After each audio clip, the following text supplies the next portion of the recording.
दोस्तों, मेरा नाम अभिषेक चौहान है और आप सभी लोगों का स्वागत है। दोस्तों, आज हम बात करेंगे why are the southern film industries racing ahead of Bollywood in terms of box office numbers, in terms of footfalls, in terms of content. सारी चीजों में, फील्ड में वो धीरे धीरे बॉलीवुड से आगे बढ़ते चले जा रहे हैं और आज ये समय आ गया है कि वो रीजनल सिनेमा कहलाने के शायद अब हकदार नहीं है। Now they are as broad and mainstream and national as probably Bollywood is. So इस वीडियो पे यही हम चर्चा करेंगे. So keep watching.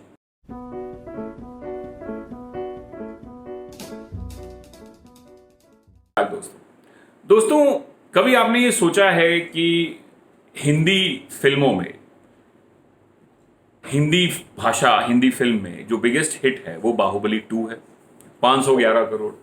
कोई भी हिंदी फिल्म अपने डोमेस्टिक, अपने मार्केट में 500 करोड़ तो छोड़ दीजिए, 400 करोड़ तक का बिजनेस नहीं किया। And one of the most awaited film in the interiors of the north happens to be a film called KGF 2.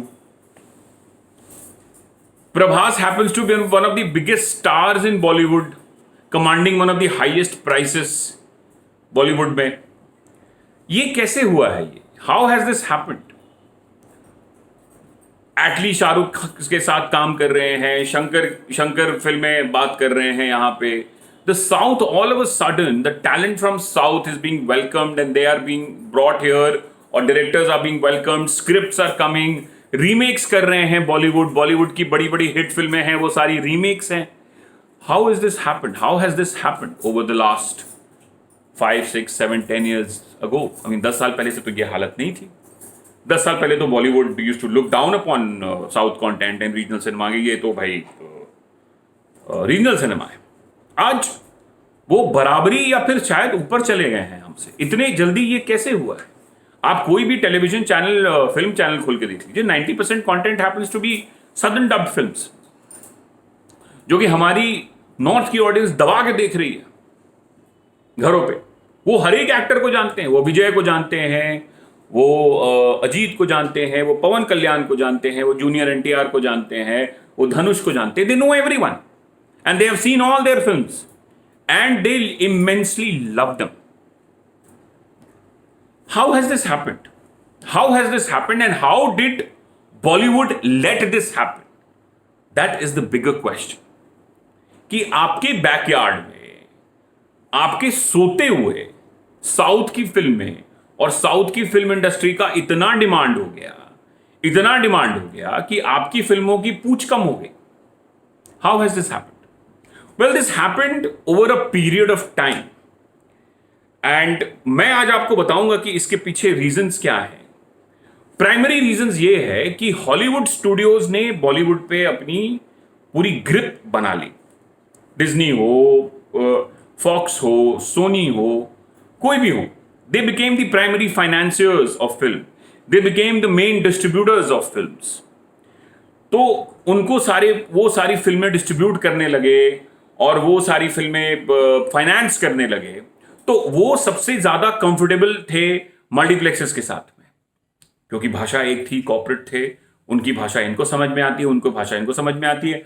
जो नॉर्थ के सिंगल स्क्रीन के ओनर्स थे तो वो तो बेचारे उस लेवल पे नहीं थे।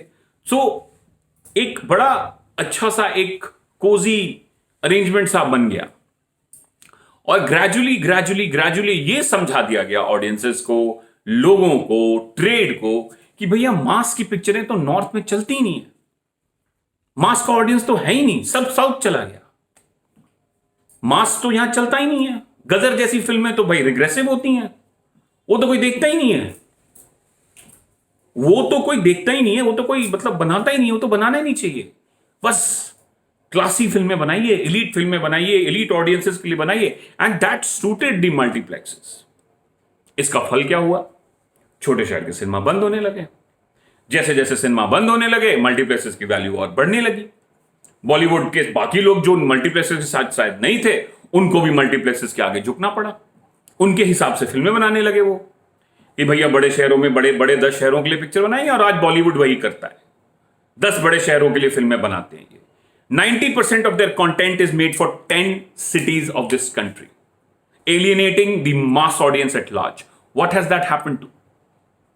आपके बैकयार्ड में साउथ पॉपुलर हो गया, हॉलीवुड पॉपुलर हो गया, और आपकी आपके आपके जो 90 के स्टार्स थे उनको छोड़ के आज भी कोई नहीं जानता बाकी स्टार्स को आपके, और they don't even care for them, कुछ नहीं। तो ये हुआ, और उसके बाद में सिनेमाज बंद, नए सिनेमाज नहीं आ रहे हैं, कंटेंट तो वो ऑडियंस करेगी क्या? वो साउथ फिल्म में माइग्रेट कर गई देखने के लिए, वो कुछ और देख रही है।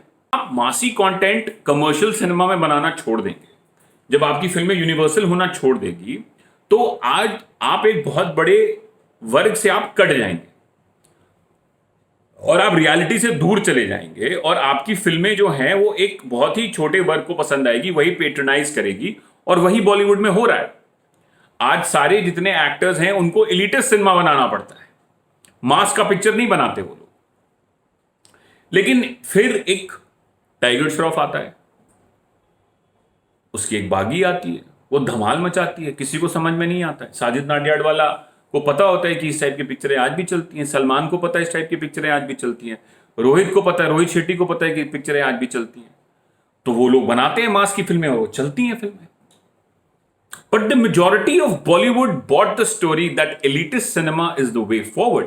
और हमें डायरेक्टर्स जो हमारे, जो मैं ये नहीं कह रहा कि आप एलिटिस्ट सिनेमा मत बनाइए, लेकिन जो आपका मास कमर्शियल सिनेमा है उसको आप इग्नोर नहीं कर सकते हैं, otherwise the industry will not survive, otherwise the industry will not survive, it will die. South में ये नहीं होने दिया उन्होंने। आज भी साउथ में मल्टीप्लेक्स एसोसिएशन ऑफ इंडिया की कोई उतनी ज्यादा बिसात या औकात या वैल्यू नहीं है, उनको उतना सुनते नहीं है वहां के प्रोड्यूसर, उनके हिसाब से फिल्में नहीं बनाते हैं वहां के प्रोड्यूसर।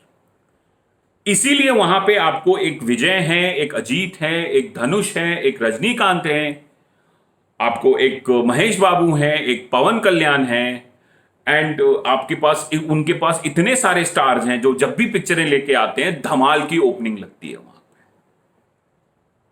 क्योंकि वो उन्होंने आज भी अपनी फिल्में जमीन से जोड़ के रखी हैं। उन्होंने अपने मासेस को अपने पिक्चर से कटने नहीं दिया, they have cultivated it.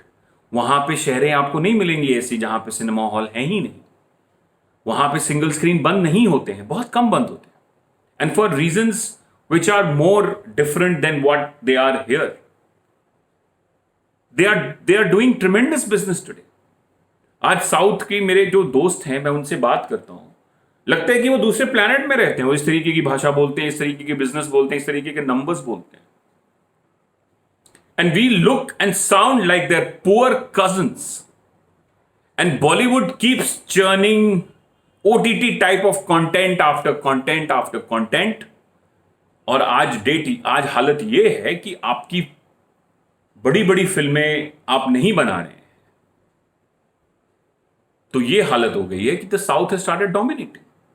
But thankfully Covid के बाद यह चीज समझ में आ गई है बॉलीवुड को बहुत हद तक, कि अगर हम बड़ी फिल्में नहीं बनाएंगे और अगर हम अपने मास ऑडियंस को अपने पास वापस खींच के नहीं लाएंगे, तो हम एग्जिस्ट शायद नहीं कर पाएंगे अगले दशक में।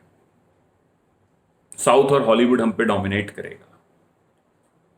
तो ये बहुत बड़ा सवाल था जो मैं आपसे कहना चाहता था, कि किस तरीके से बॉलीवुड को उसकी पटरी से उतार दिया गया। जो हिंदुस्तान की मेन इंडस्ट्री थी, जो हिंदुस्तान की जिस इंडस्ट्री ने हिंदुस्तान की नींव गाड़ी, जिस दिन कमर्शियल सिनेमा या कोई इंडस्ट्री एलिटिस्ट हो जाएगी, it will cease to exist.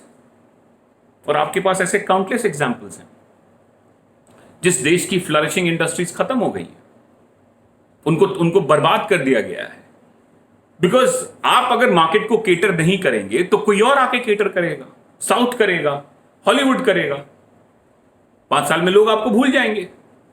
So do Bollywood producers want to throw away this legacy of 100 years? Of course not.